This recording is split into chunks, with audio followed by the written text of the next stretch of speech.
Good morning class 11th students.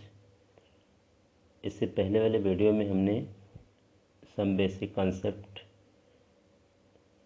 जो thermodynamics में हम स्पेशली यूज करते हैं इसे हमने डिस्कस किया था, जिसमें आपने system, surroundings, type of process, type of system, इन सब के बारे में हम लोगों ने 1 बाय 1 स्टडी की थी। अब हम अगले वीडियो की तरफ बढ़ना चाह रहे हैं। कुछ बेसिक कॉन्सेप्ट हैं जो कि थर्मोडायनेमिक्स के अंदर हम लोग बार बार टर्म यूज़ करेंगे। सबसे सामने आपको दिख रहा है कि हमने ले रखा है internal energy and internal energy change. Simple इसका मतलब क्या है, जितने भी हमारे पास सब्सटेंस हैं वो सब, जितने भी हमारे पास आसपास आप देखते हो सिस्टम है या जो सब्सटेंस हैं, उनके पास एक definite quantity of energy available होगी which depend upon factors such as chemical nature of substance, temperature, pressure. अब इसी जो जो इसके पास डेफिनेट क्वांटिटी ऑफ एनर्जी है, उसी एनर्जी को हम लोग नाम देते हैं इंट्रिंसिक एनर्जी और इंटरनल एनर्जी हम नाम देते हैं। तो नाम से देखो क्या क्लियर हो रहा है। इंटरनल का मतलब क्या है कि जो उस पूरे सिस्टम में या उस सब्सटेंस के अंदर अवेलेबल एनर्जी है। तो यहाँ पर ध्यान देने की ज़रूरत ये स्पेशली ये है कि देखा जाए मॉलिक्यूल अगर मूव कर रहे हैं तो काइनेटिक एनर्जी है, मॉलिक्यूल रोटेट कर रहे हैं रोटेशनल एनर्जी है, मॉलिक्यूल अट्रैक्शन रिपल्सन शो कर रहे हैं, मॉलिक्यूल के अंदर इलेक्ट्रॉन का मूवमेंट हो रहा है। मतलब यूँ मान सकते हो कि काफ़ी जितने भी टाइप की एनर्जी किसी भी सिस्टम के अंदर अवेलेबल है, उस पूरे सिस्टम के अंदर जो एनर्जी है उसका सम इंटरनल एनर्जी है। और अगर हम इसके चेंज की बात करेंगे तो उसको हम इंटरनल एनर्जी चेंज का नाम दे देंगे। तो जो एक आपके सामने डेफिनेशन मैंने 2 लाइन की ले रखी है, ये complete definition specially internal energy के रिगार्डिंग है। Every substance possess a definite quantity of energy which depend upon factors such as chemical nature of substance, temperature, pressure। ये बेसिक चीज़ें हैं ज़्यादातर केस में जिनके हम लोग किसी भी सिस्टम को डिस्क्राइब करने के लिए अपने को ये सब टेम्परेचर, प्रेशर, वॉल्यूम, इन सब की नीड अपने को होती है। तो this is known as intrinsic energy और इंटरनल एनर्जी। अब देखो एक छोटा सा यहाँ पर मैंने डायग्राम आपके सामने रख रखा है। एक मैंने हाइपोथेटिकली एक सिस्टम बना दिया है, इसको हमने सिस्टम 1 माना है और इसके अंदर जो एनर्जी है उसको हमने U1 नाम दिया। कैपिटल U से हम इंटरनल एनर्जी को डिनोट करते हैं। कहीं कहीं आपको कैपिटल E भी रिटन में मिल सकता है। अब हमारे इसके अंदर हमने कुछ चेंजेस कर लिए, टेम्परेचर, प्रेशर, किसी का कुछ हमने चेंज कर लिया, तो हमारा ये जो सिस्टम पहले से था, ये देखो सिस्टम सेकेंड में कन्वर्ट हो गया। अब इसकी इंटरनल एनर्जी क्या होगी, चेंज होगी। अब सपोज़ करो कितनी चेंज हुई है तो इसको हम डेल्टा यू से डिनोट करेंगे, यानी इंटरनल एनर्जी फाइनल जो कि सिस्टम सेकंड की है माइनस इंटरनल एनर्जी इनिशियल जो कि सिस्टम 1 की है। तो हमें चेंज मिलेगा इससे। अब ये देखा जाए W एडियाबेटिक यानी वर्क डन एडियाबेटिकली इक्वल होगा। अब आपको पता है कि वर्क डन एडियाबेटिकली का क्या कॉन्सेप्ट स्पेशली है। अगर हम कोई भी सिस्टम के अंदर देखा जाए ऐसे चेंज करें जिससे हीट एक्सचेंज सिस्टम और सराउंडिंग्स के बीच में ना हो, तो उसको हम एडियाबेटिक वर्क का नाम देते हैं। तो यहाँ पर हमने कोई भी एक्स्ट्रा एनर्जी न तो हमने सराउंडिंग्स को दी है न तो सराउंडिंग्स से ली है, इसलिए यहाँ पर W एडियाबेटिक वर्ड आ रहा है। Change in internal energy delta U equal to U2 जो कि आपके फाइनल का मान रखा है या सिस्टम सेकंड का मान रखा है माइनस U1। अब आप देखो इसमें इस जो internal energy of a system is a state function. मैंने पहले डिस्कस कर लिया था कि 2 टाइप के हमारे पास कह सकते हैं प्रोसेस हैं, एक तो होते हैं स्टेट फंक्शन, एक होते हैं पाथ फंक्शन। स्टेट फंक्शन का मतलब जो इनिशियल और फाइनल पर डिपेंड करेंगे, किस पाथ से किस तरीके से इनिशियल को फाइनल में कन्वर्ट किया गया है उस पर डिपेंड नहीं करेंगे। तो जो इंटरनल एनर्जी है ये एक स्टेट फंक्शन है, मतलब कह सकते पाथ डिपेंडेंट पार्ट नहीं है। किसी भी तरीके से हम सिस्टम 1 को सिस्टम सेकंड में चेंज करेंगे जो चेंज की वैल्यू आएगी हमेशा एक जैसी आएगी, कांस्टेंट आएगी। The positive sign express that W adiabatic is positive means when work is done on the system. अगर सिस्टम पर वर्क किया जाएगा तो सीधी सी बात है कि आपके सिस्टम की जो इंटरनल एनर्जी होगी वो इंक्रीज़ होगी, U2 की वैल्यू ज़्यादा रहेगी, U1 की वैल्यू कम आएगी। तो इस केस में हम W एडियाबेटिक जो है ये अपने पॉजिटिव साइन में आएगी। वर्क डन एडियाबेटिकली मतलब सिस्टम और सराउंडिंग के बीच में हीट एक्सचेंज नहीं हुआ है। और similarly if work is done by the system, अगर हमारा सिस्टम वर्क कर रहा है तो सीधा सा कॉन्सेप्ट है वर्क करने में एनर्जी यूज़ होगी, तो वो सिस्टम की ही एनर्जी यूज़ होगी। इस केस में W एडियाबेटिक जो आएगा वर्क डन ये निगेटिव आएगा, क्योंकि U2 की वैल्यू कम हो जाएगी और U1 की वैल्यू उसके रिस्पेक्ट में ज़्यादा रहेगी, तो हमें नेगेटिव साइन में रिजल्ट मिलेगा। तो कुछ ऐसे बेसिक चीज़ें हैं, अगर हम इतनी सी बात भी समझ जाएं तो हम इंटरनल एनर्जी की बात कर सकते हैं। आगे इसके रिलेशन और बाकी चीज़ें भी हमें मिलेंगी पढ़ने के लिए, लेकिन अभी प्रेजेंट टाइम में ये टॉपिक अपने माइंड में आना चाहिए कि ये इंटरनल एनर्जी है क्या और इसके चेंज को हमें कैसे डिनोट करना है।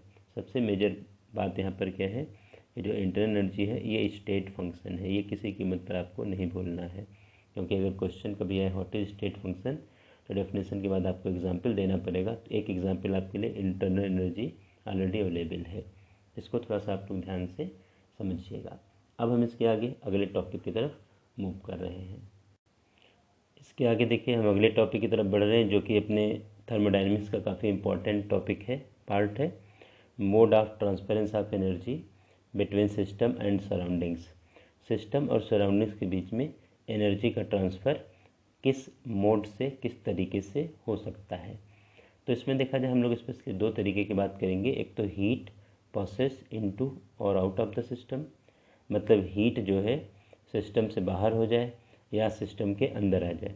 अगर हीट सिस्टम से बाहर हो रही है तो मतलब सिस्टम से एनर्जी हीट बाहर तो हो रही है लेकिन सराउंडिंग्स के अंदर मिल रही है, और अगर सराउंडिंग्स से सिस्टम में इनटू हो रही है तो सराउंडिंग्स वाली हीट सिस्टम के अंदर आ रही है। ठीक, तो देखा जाए एनर्जी का एक्सचेंज, एनर्जी का ट्रांसफ़र हीट एक्सचेंज से पॉसिबल होगा कि हीट पॉसेस इनटू और आउट ऑफ द सिस्टम। हमारे पास एक तरीका ये है। दूसरा तरीका है वर्क इज डन ऑन और बाय द सिस्टम, मतलब वर्क आपको सिस्टम पर किया जाए ऑन और बाय द सिस्टम, या सिस्टम के थ्रू वर्क किया जाए।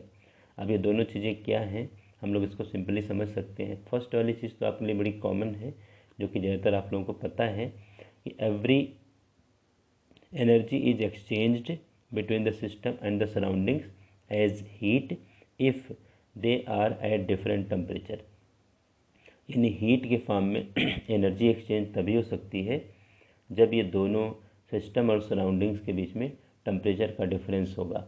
अगर सपोज़ कर लिए सिस्टम का टेम्परेचर हाई है, सराउंडिंग्स का कम है, तो सीधा सा कॉन्सेप्ट है कि अगर सिस्टम की वॉल जो हैं कंडक्टर हैं तो हमारे सिस्टम से हीट सराउंडिंग्स के अंदर एंट्री करेगी, तो हीट प्रोसेस क्या हो जाएगा, आउट ऑफ द सिस्टम, बाहर चली जाएगी।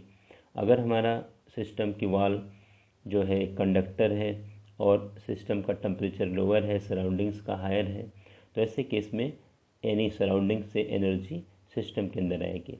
जैसे मान लो आपने अगर गर्म पानी रख दिया है किसी कंटेनर में, तो धीरे धीरे हॉट वाटर क्या होगा, कूल हो जाएगा। क्यों कूल हुआ, क्योंकि उसकी एनर्जी सराउंडिंग्स के अंदर ट्रांसफ़र हो गई। और अगर हम उसी हॉट वाटर को इंसुलेटेड कह सकते हैं कि बॉक्स के अंदर रख दें, तो उस केस में उसका टेम्परेचर काफ़ी लंबे टाइम तक एक जैसा बना रहेगा, क्योंकि जो वॉल है इंसुलेटेड बॉक्स की वो इंसुलेटर है, वह हीट एक्सचेंज को कह सकते हीट को परमिट नहीं कर रही है, उसके लिए इंसुलेशन का काम कर रही है। तो मेरे कहने का सिंपल मतलब कि दूसरा केस ये भी है, अगर एक आइस का पीस, आइस क्यूब अगर एक कंटेनर में रख दो, धीरे धीरे आइस मेल्ट हो जाएगा। सीधा सा कॉन्सेप्ट है कि सराउंडिंग्स की एनर्जी आइस के अंदर आएगी, मतलब सिस्टम में आएगी। तो हीट अगर टेम्परेचर का डिफरेंस रहेगा तभी हीट का ट्रांसफ़र हो सकता है सिस्टम और सराउंडिंग्स के बीच में। अब आगे देखो, हीट के लिए हम लोग बेसिकली देखो स्मॉल क्यू से इसको मेंशन करते हैं। तो Q is positive when heat is transferred from the surroundings to the system, मतलब क्यू की वैल्यू पॉजिटिव तब आएगी जब हमारे सराउंडिंग्स से हीट यानी एनर्जी सिस्टम के अंदर आ रही है। और Q की वैल्यू नेगेटिव होगी उस केस में जब इसका रिवर्स होगा, Q is negative when heat is transferred from system to the surroundings. तो ये थोड़ा सा डिस्कशन अपने को हीट के बारे में ध्यान में रखना है, जानना है। अब इसके आगे हम देखो इसके बड़े मेजर पोर्शन की तरफ बढ़ेंगे, वर्क की तरफ, तो वो थोड़ा सा आप लोग ध्यान से इसको देखिएगा। और स्पेशली हमें जो वर्क डिस्कस करना है ये प्रेशर वॉल्यूम वर्क है, जो कि अपने लिए बड़े काम का पॉइंट है। इस पूरे वीडियो में मैं ये 2 टॉपिक कवर करूँगा। वर्क को ज़रा आप ध्यान से समझिएगा और एनसीईआरटी की रीडिंग लगा करके इसको कोरिलेट करने का प्रयास करना। काफ़ी टॉपिक तो सिंपल है लेकिन आपको टाइम देना पड़ेगा इस पर। देखिए वर्क के बारे में शुरू से ही आप लोगों को आइडिया है कि work is said to be performed if the point of application of force is displaced in the direction of force. अगर किसी पॉइंट पर, किसी ऑब्जेक्ट पर अगर हम फोर्स अप्लाई कर रहे हैं और जिस डायरेक्शन में हमारा फोर्स अप्लाई हो रहा है उसी डायरेक्शन में डिस्प्लेसमेंट अगर हो रहा है, डिस्प्लेस हो रहा है वो ऑब्जेक्ट, वो पॉइंट, वो सब्सटेंस, हम कुछ भी कर सकते हैं, तो ऐसे केस में हम नाम देते हैं वर्क हो रहा है। जैसा कि आप लोगों को पहले से ही वर्क के बारे में छोटे क्लास में ही ये आइडिया है कि work is said to be performed if point of application of force is displaced in the direction of the force. Force के डायरेक्शन में वो पॉइंट, वो ऑब्जेक्ट, वो सब्सटेंस जिस पर आपने फोर्स लगाया है वो फोर्स के डायरेक्शन में उसका कह सकते डिस्प्लेसमेंट हुआ है। और आपको सबको भी पता है it is equal to the force multiplied by the displacement, यानी कितना डिस्प्लेसमेंट हुआ है और कितना हमने फोर्स अप्लाई कर रखा है, इन्हीं दोनों के प्रोडक्ट के इक्वल हमारा वर्क आता है। और हम लोगों को बेसिकली देखो प्रेशर वॉल्यूम वर्क की बात करनी है, यानी प्रेशर और वॉल्यूम, यानी प्रेशर इंक्रीज या डिक्रीज़ करेंगे तो वॉल्यूम के अंदर हमारा चेंजेस होगा। तो हमें इसी पॉइंट पर ज़्यादा डिस्कशन करना है और हमें इसी से रिलेटेड एक फार्मूला ड्रॉ करना है। तो आप लोग थोड़ा ध्यान से इसको समझना, ये अपने लिए बड़े बहुत इम्पोर्टेंट वीडियो है, आपको ध्यान से समझना है। इसमें थोड़ा टाइम भी देना पड़ेगा क्योंकि एक छोटा सा डेरिवेशन अपने को समझाना है इसमें। अब आप देखो इसमें it is the work done when the gas expand और contract against the external pressure usually atmospheric pressure. जैसे देखो यहाँ पर हमने एक पिस्टन ले लिया है, सामने आपको दिख रहा है, ये इसका इनिशियल स्टेज है। पिस्टन के अंदर जो पूरा का पूरा देखो इसका वॉल्यूम है ये VI है, इनिशियल I फॉर इनिशियल, ये इनिशियल वॉल्यूम है इसका। इसके अंदर देखो एक कांस्टेंट प्रेशर, इसके अंदर जो प्रेशर है उसको हमने P मान लिया है। हमने यहाँ पर देखो एक पिस्टन लगा दिया है, पिस्टन का एरिया ऑफ क्रॉस सेक्शन इस cross sectional area capital A है। और एक्सटर्नल प्रेशर इस यूजुअली एटमॉस्फेरिक प्रेशर, जिसको हम लोग एक्सटर्नल प्रेशर का नाम दे रहे हैं। तो ये हमारा एक इनिशियल कह सकते हो कि स्टेट है, एक सिस्टम हमने बना रखा है जो सराउंडिंग्स के साथ इस सिचुएशन में है। अब अगर ऐसा हो जाए कि मान लो एक्सटर्नल प्रेशर हाई हो और इंटरनल प्रेशर की वैल्यू कम हो, मतलब P एक्सटर्नल की वैल्यू P से ज़्यादा है सपोज़ कर लीजिए, तो ऐसे केस में क्या होगा, ये पिस्टन हमारा नीचे की तरफ, क्योंकि प्रेशर हाई है तो पिस्टन नीचे की तरफ स्लाइड करेगा, नीचे की तरफ खिसकेगा। तो अब हमने देखा जाए यहाँ पर एक स्मॉल डिफरेंस में, यानी स्मॉल DL डिफरेंशियल वाला D हमने लगा रखा है, इतना देखा जाए डिस्प्लेसमेंट स्पेशली ये पिस्टन का हुआ है। तो अब देखा जाए इस केस में ये पूरा का पूरा जो इनिशियल यानी VI था, इसका वॉल्यूम था, वो देखो डिक्रीज़ होकर के VF फाइनल वॉल्यूम की तरफ हमने इसको कन्वर्ट कर दिया है। ये फाइनल वॉल्यूम सपोज़ करो अपने को मिल गया है। क्योंकि हमने इस चेंज को इस तरह से कराया है कि जो इंटरनल प्रेशर है उसमें चेंजेस नहीं हुए, इसलिए क्योंकि स्मॉल यहाँ पर देखो DL स्मॉल डिस्टेंस यहाँ पर ये मूव करी है। अगर लंबे ज़्यादा इसको हम मूव कराएंगे तो प्रेशर वेरी करेगा, लेकिन यहाँ पर स्मॉल मूवमेंट की वजह से, स्मॉल कंप्रेशन की वजह से आप मान सकते हो कि इंटरनल प्रेशर पहले जैसा मेंटेन है। तो ये फाइनल स्टेट अपने सामने यहाँ पर देखो अवेलेबल हो गई। अब आगे देखो during compression suppose the piston move a very small distance L, इसीलिए हम लोगों ने DL यहाँ पर ले रखा है। हमने सिंपली मान लिया है कि काफ़ी छोटे लेवल पर काफ़ी मिनिमम डिस्प्लेसमेंट अपने इस पिस्टन का हुआ है। अब देखो चेंज इन वॉल्यूम, कितना वॉल्यूम चेंज होगा, डेल्टा भी अगर निकालना होगा तो L इंटू A, कितना ये डिस्प्लेस हुआ है और इसका area of cross section piston का कितना है। इसलिए ए इंटू एल। और इसी डेल्टा वी को देखा जाए V F minus V I, final minus initial से हम ले सकते हैं कि फाइनल वॉल्यूम वी एफ है और इनिशियल वी आई है, तो फाइनल माइनस इनिशियल ये हमने ले लिया है। अब ये दोनों वैल्यू देखो एल इंटू ए के इक्वल है। तो प्रेशर क्या होता है सबको पता है, फोर्स अपॉन एरिया। तो फोर्स क्या होगा, प्रेशर इंटू एरिया। अब फोर्स को हमने एफ से ले रखा है, प्रेशर को हमने पी एक्सटर्नल से ले रखा है जैसा कि आपको पहले से पता है, और एरिया जो है इस पिस्टन का एरिया ऑफ क्रॉस सेक्शन है जिसको हमने कैपिटल ए से ले रखा है। डब्ल्यू इज इक्वल टू क्या है सबको पता है, फोर्स इंटू डिस्टेंस।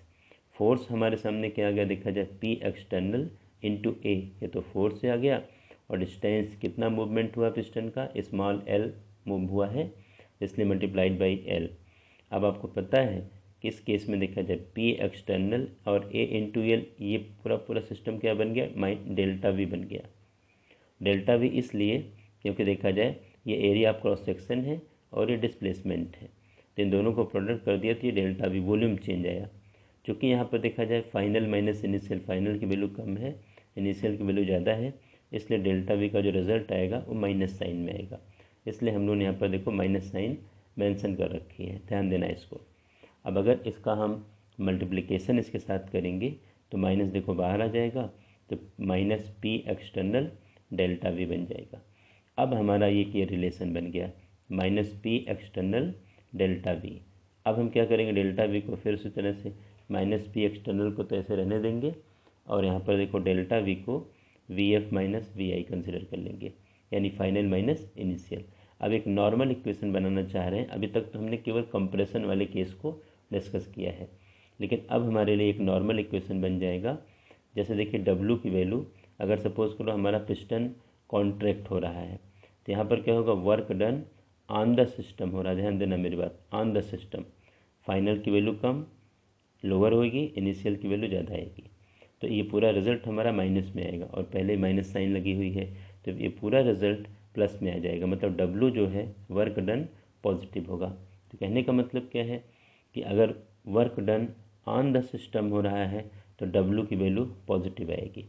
इसका उल्टा भी हो सकता है कि अगर हमारा सिस्टम सपोज करो कि कॉन्ट्रैक्शन के बजाय एक्सपांड हो रहा हो, मतलब ये अगर इसको इनिशियल मान लें और इसको फाइनल मान लें, तो यहाँ पर देखो जो फाइनल वैल्यू है वो ज़्यादा होगी, इनिशियल वैल्यू कम होगी, तो डेल्टा वी की वैल्यू पॉजिटिव आएगी। चूँकि यहाँ माइनस साइन लगा पहले से, तो डब्ल्यू का जो रिजल्ट आएगा वो नेगेटिव में आएगा। ये जो हम डिस्कस कर रहे हैं कि अगर एक्सपांसन हो रहा है तो work done by the system हो रहा है, ध्यान देना इस पॉइंट को, work done by the system हो रहा है, तो उस केस में डब्ल्यू की वैल्यू नेगेटिव आएगी। मतलब work done on the system, W की वैल्यू, वर्क डन की वैल्यू पॉजिटिव, और work done by the system, work done की वैल्यू नेगेटिव। ये ध्यान रखना।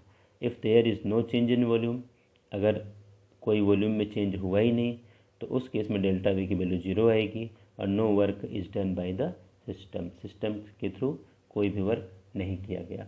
हमें इसी पर एक छोटा सा डेरिवेशन, इसी डेरिवेशन को आगे कंटिन्यू करना है, तो मैं इसको थोड़ा सा आपके सामने डिस्कस करना चाह रहा हूँ। आप लोग इसको ध्यान से समझना। ये पॉइंट एनसीईआरटी में भी है, थोड़ा सा आप इस वीडियो को एक बार दो बार देख करके इस पॉइंट को क्लियर ज़रूर कर लेना, क्योंकि काफ़ी इंपॉर्टेंट पार्ट हम लोग डिस्कस कर रहे हैं। अब इसी पॉइंट को हम लोग देखो आगे बढ़ाएंगे, जहाँ तक कि ये पॉइंट मैंने कवर कर ही लिया था। If there is no change in volume, delta V की वैल्यू जीरो आएगी, और वर्क डन, यहाँ पर सिस्टम देखा जाए no work is done by the system. लेकिन अगर ऐसा हो जाए इफ़ द गैस एक्सपांड, अभी आपके सामने मैंने कहा कि वी एफ की वैल्यू ग्रेटर है वी आई से, work is done by the system, and W की वैल्यू जो आएगी निगेटिव आएगी। इफ़ गैस इज़ कॉन्ट्रैक्ट, जैसा कि डिस्कस हुआ था अपने सामने, तो फाइनल की वैल्यू लोअर, इनिशियल की वैल्यू ज़्यादा आएगी, यानी V F is less than V I. अब ये पूरा डेल्टा वी की वैल्यू जो आएगी देखा जाए इस वाले केस में माइनस आएगी, work is done on the system ऐसे केस में हम नाम देंगे, और डब्ल्यू की वैल्यू जो आएगी पॉजिटिव आएगी। ये तो एक सिंपल सा केस रहा जो हम लोगों ने डिस्कस कर लिया है। अब इसी को हम एक आगे रिवर्सिबल रिएक्शन के लिए डिस्कशन करना चाह रहे हैं। देखिए, if the pressure is not constant but changes during the process, आपको देखने से लग रहा है कि अगर पिस्टन थोड़ा सा भी इंक्रीज़ होगा, अगर पिस्टन को हम थोड़ा सा लोअर डायरेक्शन में लाएंगे, कॉन्ट्रैक्ट कराएंगे, हमारा सिस्टम डेल्टा वी यानी वी की वैल्यू लोअर होगी, डिक्रीज़ करेगी। ऐसे केस में इंटरनल प्रेशर जो है वो चेंज होता रहेगा, स्मॉल चेंज होगा उसके बाद भी। If the pressure is not constant but changes during the process such that it is always greater than the pressure of the gas. मतलब जो एक्सटर्नल प्रेशर है वो देखा जाए it is always greater than the pressure of the gas, यानी gas के pressure से हमेशा ज़्यादा है, तभी तो कॉन्ट्रैक्शन होगा। Then at each stage of compression the volume decreases by a small. तो उस केस में अगर हमने जितने भी स्टेज कंप्रेशन के बना रखे हैं, मान लो हमने पिस्टन को थोड़ा सा खिसकाया फिर थोड़ा सा खिसकाया, तो उस केस में डेल्टा वी की जगह पर हम डिफरेंशिएशन वाला डी वी यूज़ करेंगे क्योंकि स्मॉल चेंज हो रहा है। तो इस केस में देखा जाए हमारे सामने डिफरेंशिएशन अपने करना पड़ेगा उस इक्वेशन को। तो W is equal to minus, देखो डिफरेंशिएशन किया जा रहा है VI और VF के रिस्पेक्ट में, ये मैथमेटिकल पार्ट है, आप लोगों को थोड़ा बहुत इसका आइडिया होगा भी, फिजिक्स और इन सब में खूब यूज़ होता है डिफरेंशिएशन। तो डिफरेंशिएशन बेसिस पर हम ले रहे हैं P external into delta we. अब यहाँ पर देखो क्या है, P एक्सटर्नल जो हमारे सामने है, here P external at each stage is equal to P internal plus DP। मतलब क्या है, एक्सटर्नल की वैल्यू हाई है, इंटरनल की लो है।